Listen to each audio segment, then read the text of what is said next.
Good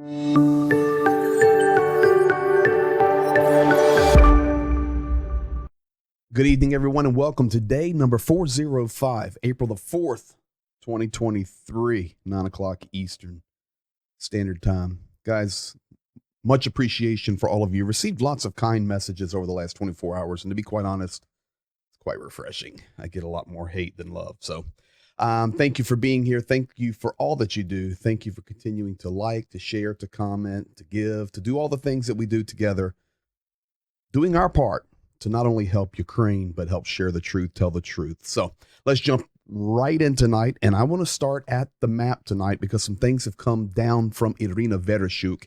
And I know the big question in everybody's mind is Bahkmut. Institute for the Study of War came out today and declared with their analysis that for sure Russia is controlling the center of Bahkmut and the administration buildings. So we know that a couple of days ago, we had the video there from the Wagnerites, and then we had the response from the Ukrainian soldier. And no, not all of Bahkmut has fallen, but it is predominantly more than 50% controlled by Russian forces. And now right here in this zone right here, they're controlling the center. And you notice on the other side of the Bahkmut River here coming through the center of town. Now, one of the things that we need to focus on, and this is what Ukraine has been focusing on, is the supply line. So you can see that Russia, of course, can be supplied from any of these road systems over here, especially the main one coming into the backside of Bahkmut here. But unfortunately, and I can tell you, all of this territory out here on the north side of Bahkmut's very, very rural, very hilly, very difficult terrain.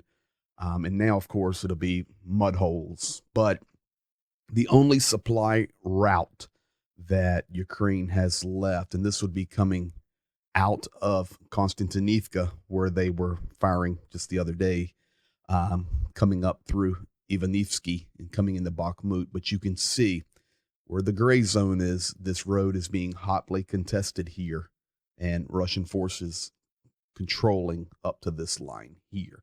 So once this road is either pushed back by Ukraine or pushed forward from Russia, this will make a big determination on the remaining parts of Bahkmut. Now, with that said, Irina Vereshchuk came out and said, listen, we need to focus on evacuating people from some of these frontline settlements.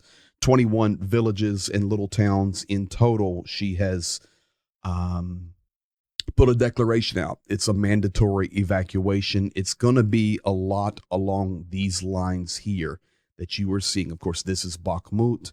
And then when you come down into this area outside of Donetsk, you have Avdiivka and Marinka. So a lot of these settlements here, they are being forced evacuations. Now, it's still very dangerous. They have organizations called White Angels, and then, of course, the Ukrainian military.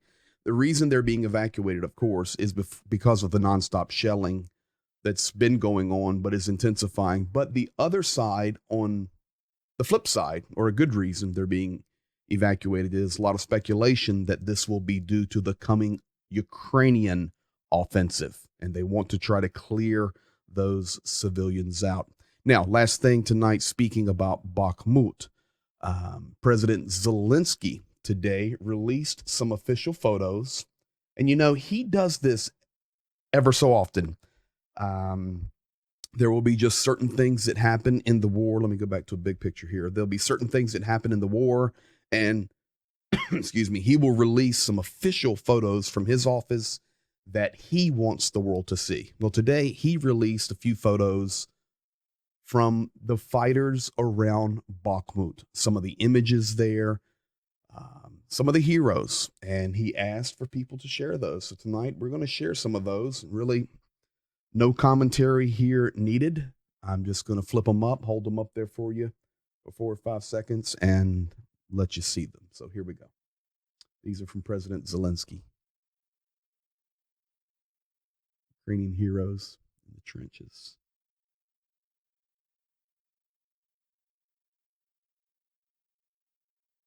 This most likely is the train station at Kramatorsk, where they're coming in to fight. The support station for Bahkmut.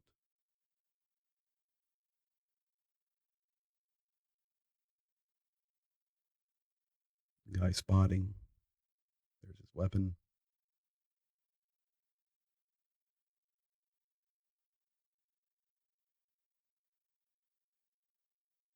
Soldier petting the dog.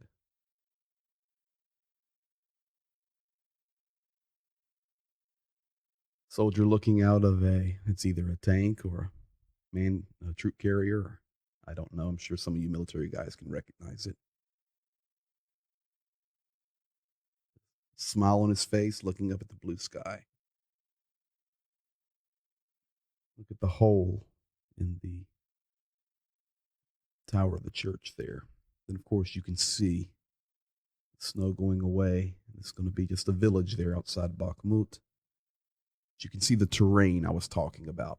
Just farmland and hilly and tough. Soldier controlling a drone. That's a DJI Mavic 3 drone they used for all the things we've talked about.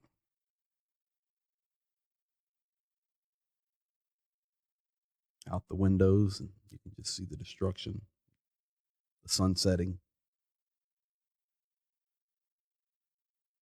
People here lined up to get water. This is Bahkmut. I know this one.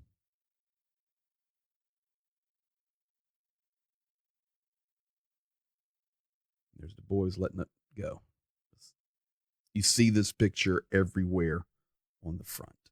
And today, President Zelensky released some of those photos. So very, very interesting. Now, speaking about Kramatorsk and the train station there, the dam at Kramatorsk was blown.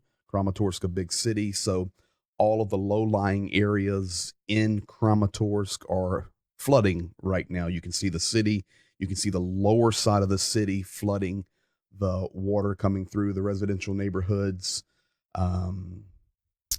Nobody has taken credit for the dam being blown, but the dam is blown in Kramatorsk. I want to jump over now back, unfortunately, to Belarus. We know that within the last 24 hours, these Iskanders have been put into position, into places, much like the map. I might have put that on Patreon. I think I put that on Patreon. The map showing the locations of nuclear weapons that were placed during the Soviet Union in Belarus. But these particular Iskanders have been moved into position, and these are actually with the technology and the equipment, if need be, to deploy nuclear warheads or tactical nuclear warheads. So these chess pieces are being pushed. You know, a few days ago, we were talking about Lukashenko, and you saw all the headlines and talking about peace and negotiations. And I went through his speech a few days ago, and I warned everybody. I said, no, pay attention. They're going to use this for their benefit. And if you looked at headlines yesterday on the same news outlets, Al Jazeera, whatever, and of course, today news headlines are full of what's happening here in the United States in New York City. But everywhere else, still talking about the war with headlines. But now the conversation is, oh, Putin and Lukashenko are allies. They're buddies. Yeah, well, what happened to 3 days ago when it was saying Lukashenko calling for peace? We knew. It's a joke. Now, we received some more video, and it was actually being discussed on a talking head show there in the Kremlin. So I've got a little translation for this here tonight for you. So this should give the final confirmation for everybody. If you wonder where Lukashenko stands, if you wonder where Belarus is standing, and I remind you, I'm talking about the government, the military. It's under dictatorial control, communism, elected form of government. Isn't that interesting to say? Communist elected form of government, but that's what it is. With Lukashenko, the dictator, in the back pocket of Putin. Here you go. This is Lukashenko talking, and then some comments from the boys in Moscow. If it becomes necessary, Putin and I will decide and deploy strategic weapons, nuclear weapons here in Belarus. And they must understand it. These guys abroad, the West, they're trying to blow us up from the inside and the outside, but we will stop. Nothing will stop us from protecting our countries, our states, and our nations.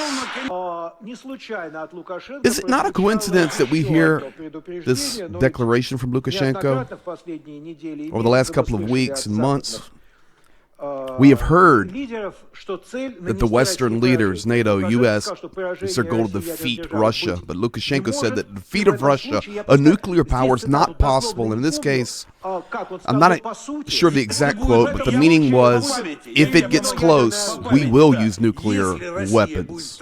Okay, listen, if Russia is threatened with the destruction or breakdown, for sure it will use nuclear weapons, and there will be hell to pay. We know that. That was said out loud. Our officials have hinted this. We talk about it on the television all the time. But there's a difference this time. Lukashenko, the president of Belarus, has made a public statement and declared it. So the alternative is this. You either lead to victory over Russia, or Russia will respond. You take this option. Lukashenko said it clearly. So there you have it. I knew that the Lukashenko statements from a few days ago would be misunderstood because people would only hear, journalists would only hear or focus on 3 words of peace and a call for negotiations. But unless you understood that the meaning behind it, it's nothing but manipulation. These two are connected. Of course, Lukashenko, being a little big for his britches there, he said, Putin and I will decide when and where to place. I got news for you. Putin will decide and you will do what he says. We know that, and the rest of the world knows that. Now, in regard to munitions, Yuri Ignat, Air Force defense spokesman for Ukraine, came out today and warned the world this morning on Ukrainian television, of course, in the Ukrainian language, and nobody can understand it. This is the problem that we're trying to help, but Russia is currently using 500 kilogram glide bombs. These, of course, can be equipped with cluster munitions. They have guidance, even though they're free gliding. They have radar detection, the whole 9 yards. And up to 20 of these are being dropped on Ukraine every day. Now, I'm sure nobody is hearing about that. And he also said that we do not have the defense systems to defend against these at all. Which leads me to the next topic, and that is tonight, as we close out the update, I want to say a big thank you to a nation. And sometimes we ride nations hard when they give us 70 machine guns, but I have to give a big shout out to Germany tonight. In fact, a lot of mad respect coming down for Germany. In fact, the vice chancellor, his name is Robert Habeck, was with President Zelensky today and publicly apologized to him for the delay in getting weapons. I can tell you that weapons are coming now from Germany. Leopards are there. They're doing a good job. It may be too little, too late. We'll see. I hope not. I hope we do not get to the point where even the possibility of a tactical nuclear weapon is used, or any type of mass destruction munition is used. It's terrible as it is. It's absolute. It's horrible. Jane and I be sitting on the front lines in the night, in dark skies, and the skies are just all red. All red. And we could see the HIMARS going off, and we could see the incoming. You hear it, you see the explosions, and you know that moment of that explosion. Somebody lost their life or was wounded. It's horrible there. But Germany, thank you for recognizing that, no, we should have done more, and we will do more. A lot of mad props here for this guy. Here's the video. The threat of war was real, and that time we started a debate in Germany that we should support Ukraine also with weapons. Germany was not able or willing to do that time. Now we changed our position, but it took too long and it was too late. I know that. I think not all of the German politicians would say the same, but I feel deeply ashamed that it's all too late, and part of my job was in the last year to help delivering weapons as fast and as many as we could, and this is an ongoing promise. So there are 3 ministries in Germany that are responsible for the supply or for the export of weapons. It's the foreign ministry, it's my house. There you have it. He says sorry. We were not ready a year ago. We were not prepared. We were saying no, but we see that it's a mistake. It's too late now, and I don't know what all that means. It's not too late.